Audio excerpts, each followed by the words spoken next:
ಇಂದಿನ ವಿಡಿಯೋ ವಿಷ್ಣು ಸಹಸ್ರನಾಮ ಸ್ತೋತ್ರದ 97ನೇ ಶ್ಲೋಕದ ಕುರಿತಾಗಿದೆ.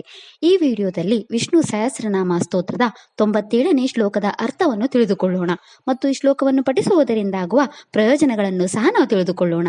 ವಿಷ್ಣು ಸಹಸ್ರನಾಮ ಸ್ತೋತ್ರದ 97ನೇ ಶ್ಲೋಕವು ಹೀಗಿದೆ. ಅರೌದ್ರ ಕುಂಡಲಿ ಚಕ್ರೀ ವಿಕ್ರಮಾಯೂಜಿತ ಶಾಸನಃ ಶಬ್ದಾತಿಗಾ ಶಬ್ದಸಃ ಶಿಶಿರಾಶಾರ್ವರೀಕರಃ. ಈ ಶ್ಲೋಕದಲ್ಲಿ ಭಗವಾನ್ ವಿಷ್ಣುವಿನ 9 ನಾಮಗಳಿವೆ. ಈಗ ಭಗವಾನ್ ವಿಷ್ಣುವಿನ ಈ ಪ್ರತಿಯೊಂದು ನಾಮದ ಅರ್ಥವನ್ನು ತಿಳಿದುಕೊಳ್ಳೋಣ. ಮೊದಲ ವಿಷ್ಣು ನಾಮವು ಹೀಗಿದೆ. ಓಂ ಅರೌದ್ರಾಯ ನಮಃ.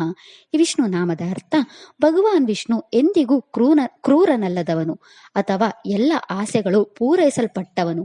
ಅವನು ಮೋಹಕ್ಕೆ ಮತ್ತು ಕೋಪದಿಂದ ಮುಕ್ತನಾದವನು. ಎರಡನೇ ವಿಷ್ಣು ನಾಮವು ಹೀಗಿದೆ. ಓಂ ಕುಂಡಲಿನೇ ನಮಃ. ಈ ವಿಷ್ಣು ನಾಮದ ಅರ್ಥ, ಭಗವಾನ್ ವಿಷ್ಣು ಆದಿಶೇಷನ ರೂಪದಲ್ಲಿರುವವನು ಅಥವಾ ಹೊಳೆಯುವ ಕರ್ಣಕುಂಡಲಗಳನ್ನು ಧರಿಸಿದವನು. ಮೂರನೇ ವಿಷ್ಣು ನಾಮವು ಹೀಗಿದೆ. ಓಂ ಚಕ್ರಿಣೇ ನಮಃ. ಈ ವಿಷ್ಣು ನಾಮದ ಅರ್ಥ, ಭಗವಾನ್ ವಿಷ್ಣು ಸಕಲ ಲೋಕಗಳ ರಕ್ಷಣೆಗಾಗಿ ಸುದರ್ಶನ ಚಕ್ರವನ್ನು ಧರಿಸಿರುವವನು. ನಾಲ್ಕನೇ ವಿಷ್ಣು ನಾಮವು ಹೀಗಿದೆ. ಓಂ ವಿಕ್ರಮಣೇ ನಮಃ.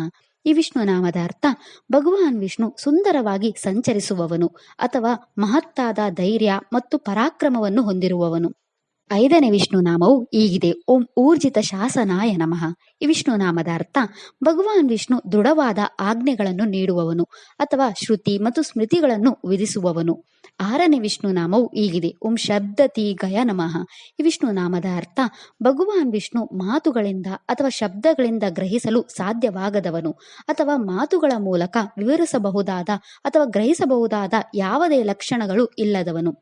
ಏಳನೇ ವಿಷ್ಣು ನಾಮವು ಹೀಗಿದೆ. ಓಂ ಶಬ್ದ ಸಹಾಯಾಯ ನಮಃ. ಈ ವಿಷ್ಣು ನಾಮದ ಅರ್ಥ, ಭಗವಾನ್ ವಿಷ್ಣು ಎಲ್ಲ ಶಬ್ದಗಳನ್ನು ಸಹಿಸುವವನು ಅಥವಾ ಎಲ್ಲ ವೇದಗಳ ಪರಮ ತಾತ್ಪರ್ಯವಾಗಿರುವವನು. ಎಂಟನೇ ವಿಷ್ಣು ನಾಮವು ಹೀಗಿದೆ. ಓಂ ಶಿಶಿರಾಯ ನಮಃ. ಈ ವಿಷ್ಣು ನಾಮದ ಅರ್ಥ, ಭಗವಾನ್ ವಿಷ್ಣು ಚಳಿಗಾಲದಂತೆ ತಂಪಾದವನು ಅಥವಾ ಲೌಕಿಕ, ಮಾನಸಿಕ ಮತ್ತು ಆಧ್ಯಾತ್ಮಿಕ ಕಾರಣಗಳಿಂದ ಉಂಟಾಗುವ 3 ಬಗೆಯ ಸಾಂಸಾರಿಕ ತಾಪಗಳಿಂದ ಬಳಲುತ್ತಿರುವವರಿಗೆ ತಂಪಾದ ಆಶ್ರಯವನ್ನು ನೀಡುವವನು. ಒಂಬತ್ತನೇ ವಿಷ್ಣು ನಾಮವು ಹೀಗಿದೆ. ಓಂ ಶಾರ್ವರೀಕರಾಯ ನಮಃ.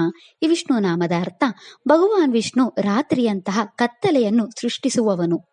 ಈ ಶ್ಲೋಕವನ್ನು ಪಠಿಸುವುದರಿಂದ ಅಥವಾ ಕೇಳುವುದರಿಂದ ಮನಸ್ಸು ಶುದ್ಧವಾಗುತ್ತದೆ ಮತ್ತು ಲೌಕಿಕ ಭ್ರಮೆಗಳು ದೂರವಾಗುತ್ತವೆ. ಈ ಶ್ಲೋಕವು ನಿಮ್ಮ ಎಲ್ಲ ಇಷ್ಟಾರ್ಥಗಳನ್ನು ಪೂರೈಸುತ್ತದೆ ಹಾಗೂ ಎಲ್ಲ ಮಿಥ್ಯ ಆಸಕ್ತಿಗಳನ್ನು ಹೋಗಲಾಡಿಸುತ್ತದೆ.